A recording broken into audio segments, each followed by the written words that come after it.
안녕하세요. IMF 때 신용불량자가 100만 명이 넘었답니다. 100만 명이.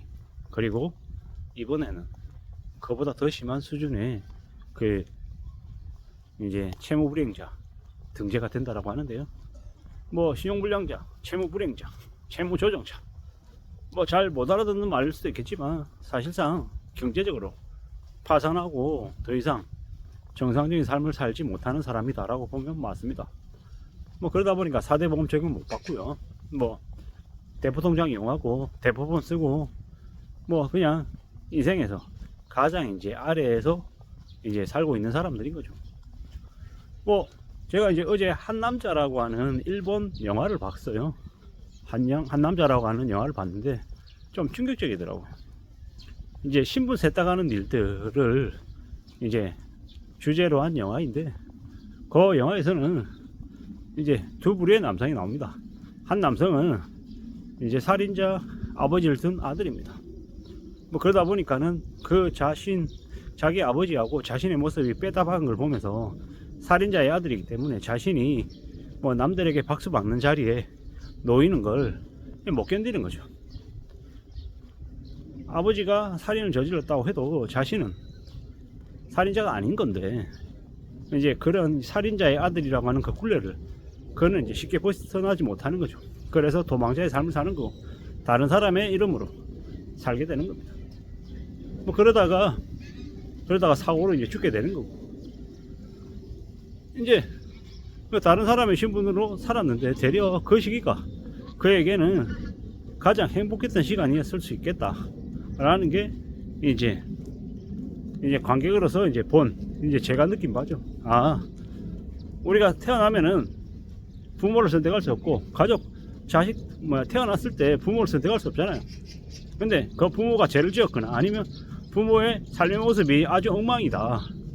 뭐 예를 들어 바람둥이고 뭐 집에 생활비 안 갖다 주고 결혼했지만 뭐 자기 마음대로 흥청망청거리면서 싸돌아다니고 인생 막장으로 살면 그 밑에 있는 가족들은요, 자식들은요, 자식들의 삶이 이제 엉망인 거죠.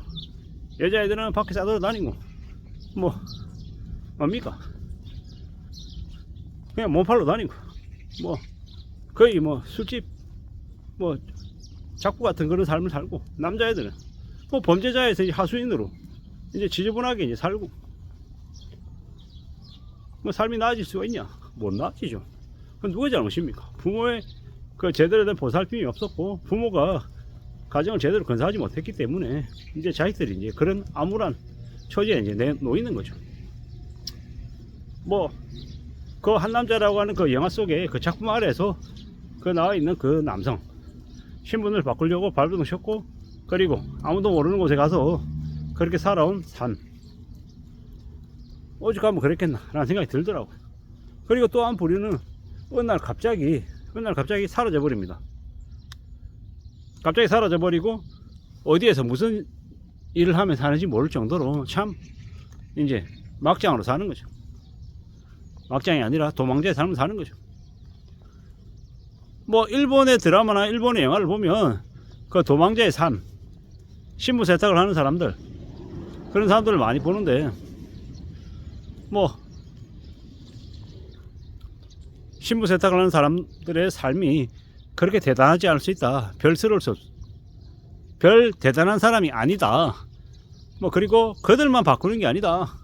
당신도 바꿀 수 있다라는 것. 언제든지 그런 처지로 내몰릴 수 있다. 지금 현재의 삶이 매우 힘들고 어렵고 혹은 부담스러워서 나아지지 않을 것 같아서 도망자의 삶을 살려고 할 수도 있다라는 거죠. 근데 그 도망자의 삶을 살면 그 남의 신분을 이용해서 아주 먼 곳으로 떠나서 그렇게 이제 괜찮은 일을 할 수는 없는 거죠. 공직에 나갈 수 없는 거고 그리고 남들의 스포트라이트를 받는 그런 일자리는 갖기 어렵고 그냥 소시민으로서 조용히 티나지 않게 사는 게 전부인 거죠. 근데 그거조차도 그렇게 살 수 있다면 고마운 거다, 감사한 거다 이러면서 사는 이들이 적지 않은 거죠. 일본 영화나 드라마를 보면서 많이 느끼건데 뭐 사람들의 삶이 뭐 대단하거나 아주 큰 게 아닌 그리고 누구나 다 피치 못할 사정이 있더라는 거. 말 못할 사정들을 다 가지고 있다라는 거. 그래서 너무 자세하게 묻지 않더라는 거죠.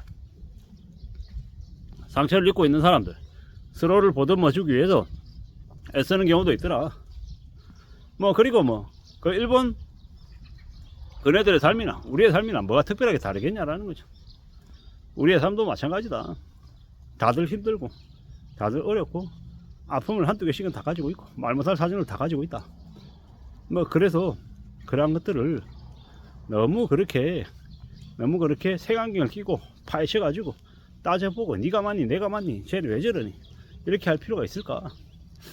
점점 세상이라고 하는 게 더 힘들어지고 더 어려워지고 있기 때문에 그저 남들에게 피해주지 않고 법적으로 문제를 일으킨 범죄자가 아니고서야 조용히 차분하게 살아가는 게 필요하겠더라는 거죠. 그런 마음으로 지내야 될 것 같습니다. 때로는 힘들고 때로는 어렵고 때로는 막막할 수도 있다. 근데 많은 생각들이 들었습니다. 나의 신분, 내 모습을 바꾸고 싶어하는 그런 사람들도 분명히 있겠더라. 그리고 이제 저 같은 경우에는 이제 그런 생각을 하는 거죠. 뭐 그렇다고 해서 그러면 저는 이제 가장인데 외벌이 가장인데 저의 책임을 저의 자리를 저버리고 도망가 버리면 되냐? 안 된다고 생각하는 거죠. 안 된다고. 제가 그래 버리면 저의 가족, 저의 아내나 제 아이들이 어떤 삶을 살지 뭐 뻔히 보이는 거죠.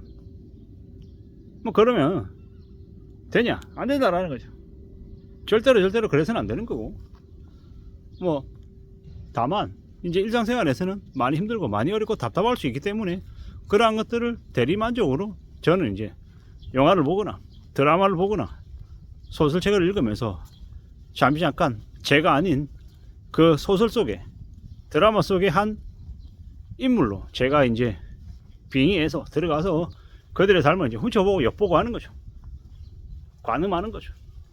그러면서 이제 그 작품을 다 읽고 난 다음 영화가 끝나고 드라마가 끝나고 난 다음에 제 자신을 이제 되돌아보는 거죠. 아, 그 다음에 나는 어떻게 사는 게 좋을까? 어떤 마음으로 살아야 될까? 라고 스스로에게 묻는 거죠. 그러면서 지내는 중입니다. 뭐 별스러운 거 없는 참 누구나 다 말 못할 사정이 있는 아픔이 있는 사람들이 많더라. 그런 세상을 우리가 살아가고 있기 때문에 때로는 위로와 격려와 토닥토닥거리는 그런 마음들 보살핌이 보듬어 주는 것들이 필요한 것 같구나 라는 생각도 해봤습니다.